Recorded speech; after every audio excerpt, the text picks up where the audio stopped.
Olá, meus queridos alunos, irmãos, que estão nesse exato momento aí no Face da academia, no Facebook aí da Casa de Recuperação Bom Samaritano.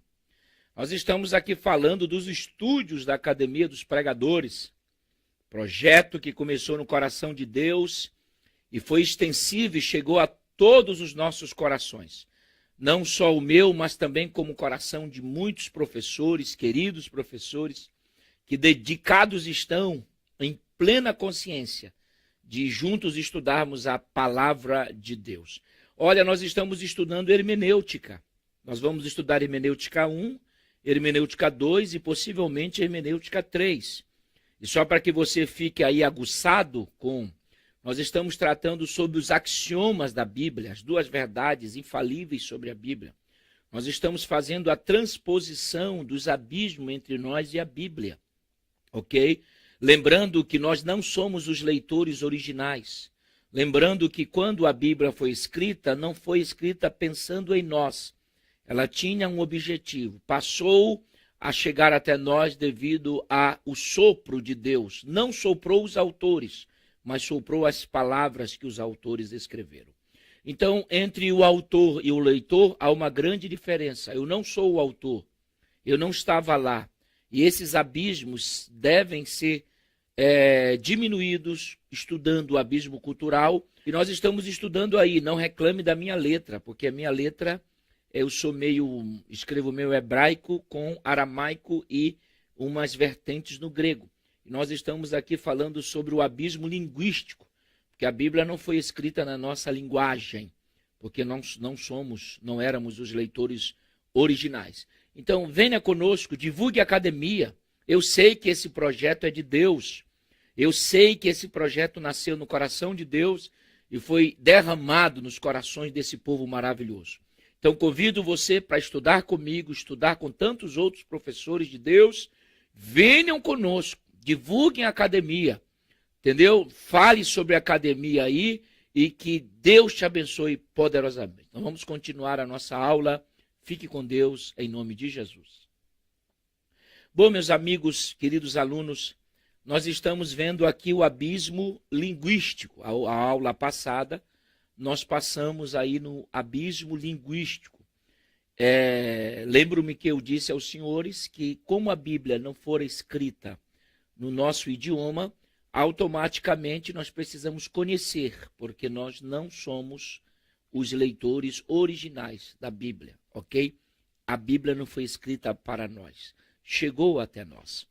E é interessante que, como a Bíblia ela foi escrita em 3 idiomas, o hebraico nós já estudamos na aula passada, a palavra hebraico ele vem de um patriarca chamado Heb, que era Eber, que era contemporâneo de Sem, da onde surge Heb, Abraão, o povo que nós chamamos de hebreus, e eles tinham o hebraico como a língua oficial. Vale a pena lembrá-los que o hebraico é constituído de 22 letras, o formato é quadrático e lê-se de trás para frente. 90% com algumas partes em aramaico foram escritas em hebraico. Uma outra língua também, que algumas partes, trechos da Bíblia que aparecem, é o aramaico. E eu coloquei o aramaico após o hebraico, porque o aramaico ele é dotado de muitas semelhanças com o hebraico. Por exemplo, possui o mesmo alfabeto, entendeu? Lê-se de trás para frente. A diferença são duas. E eu quero que você grave isso, inocule isso. A diferença do hebraico para o aramaico existem, na verdade, 2 diferenças. Eu quero deixar aqui. Lembrando que o aramaico é muito semelhante ao hebraico. Mesma letra, mesmo alfabeto, lê-se de trás para frente, entendeu? A primeira diferença, melhor dizendo, é o som. Quando se traduz, quando se fala em aramaico, o som é diferente daqui que se fala no hebraico. E a segunda diferença é que todos os trechos bíblicos que aparecem o aramaico, nós precisamos entender que são de gentios para judeus e de gentios para gentios. Nunca de judeu para judeu, porque jamais o judeu usaria o aramaico para comunicar-se com o outro judeu, tá bom? Sempre é de gentios para gentios e de gentios para judeu. Por exemplo, Esdras capítulo 4, melhor dizendo, gentil para o outro gentil é Esdras 4, 8, 23, e de gentil para um judeu, Esdras 7, nós já estudamos isso. A terceira língua que compõe as escrituras sagradas é o grego, ok?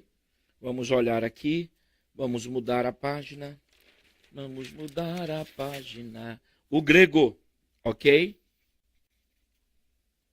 O grego. Vejam bem, o Novo Testamento foi, grave isso, escrito na língua grega, ok? Com a única exceção,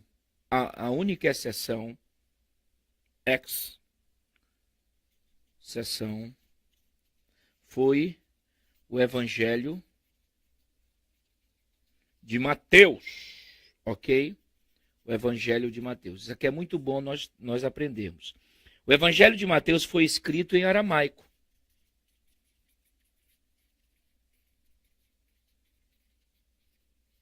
Ok? Mas que, por sua vez, foi traduzido. Foi traduzido para o grego koiné. Para o grego koiné. Ok? Para o grego koiné. O alfabeto grego consta de 24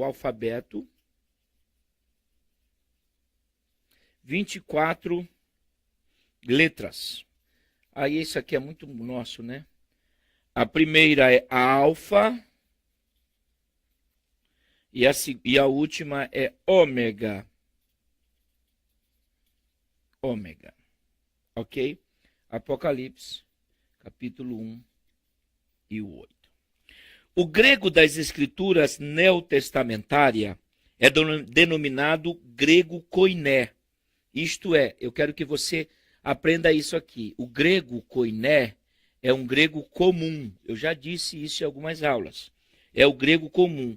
Não era uma língua sagrada ou hermenéutica, melhor dizendo. Ao contrário, era uma língua falada por qualquer pessoa.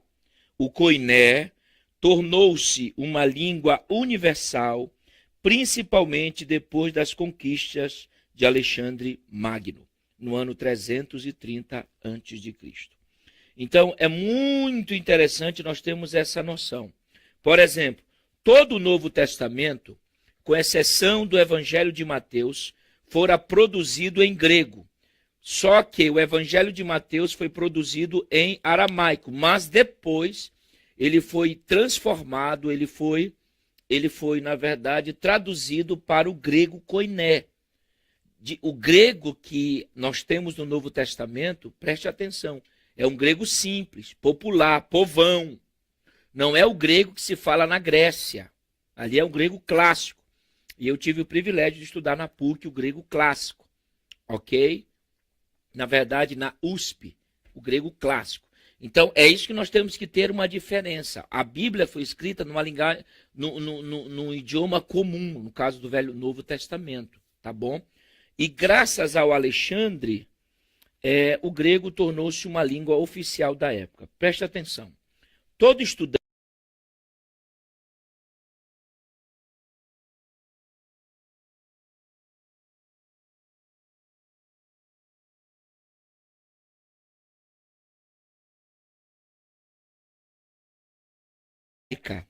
não basta apenas conhecer a língua para entender o Novo Testamento.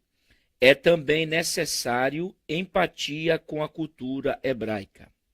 O Antigo Testamento foi traduzido do hebraico para o grego, koiné, em Alexandria, 280 a.C., por um grupo de eruditos judeus helênicos Essa tradução ela é muito bem conhecida como a Septuaginta, tradução dos 70. Isso aqui é muito interessante.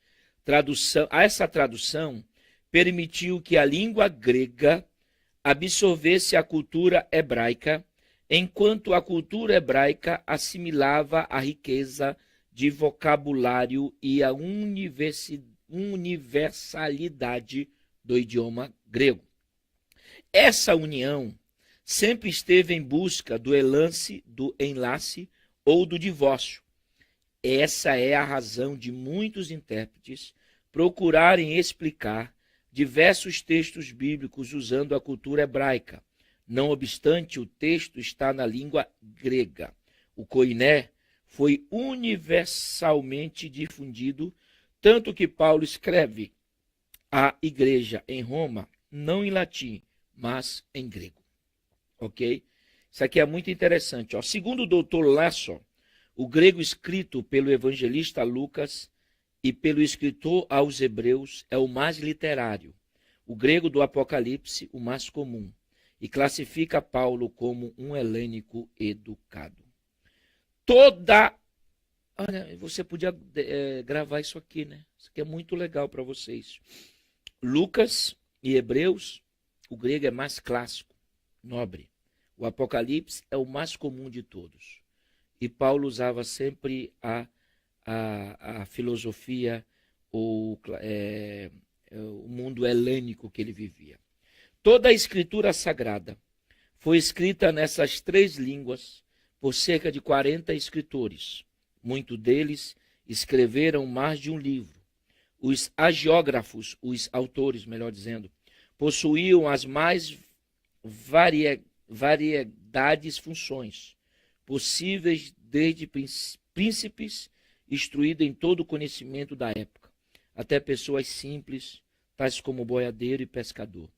Todos esses escritores e a cultura do seu tempo deixaram impressões extraordinárias nas sagradas escrituras. Então, em se tratando do abismo linguístico, nós precisamos transpô-lo.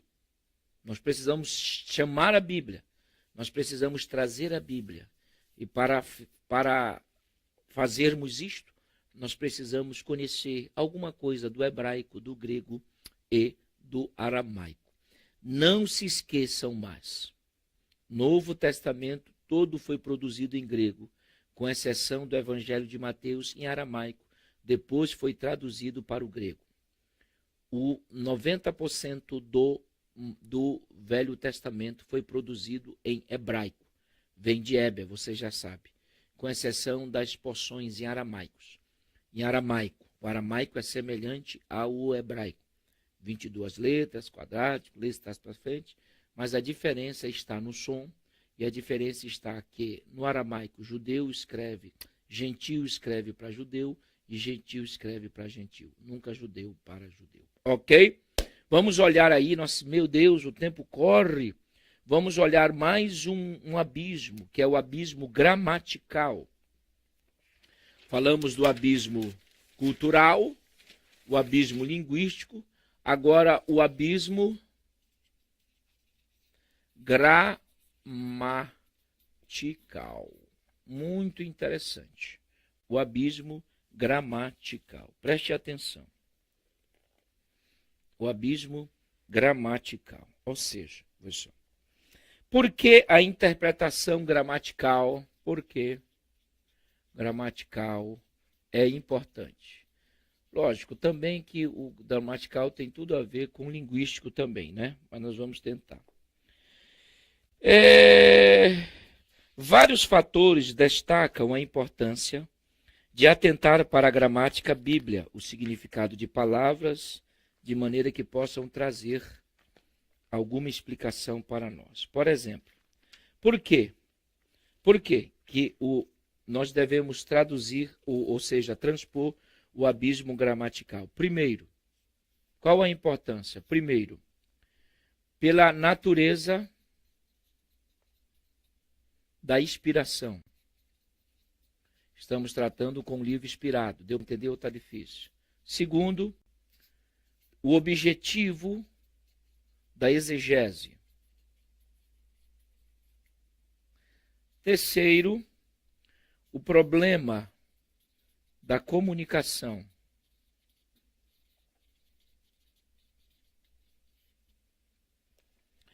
Ok?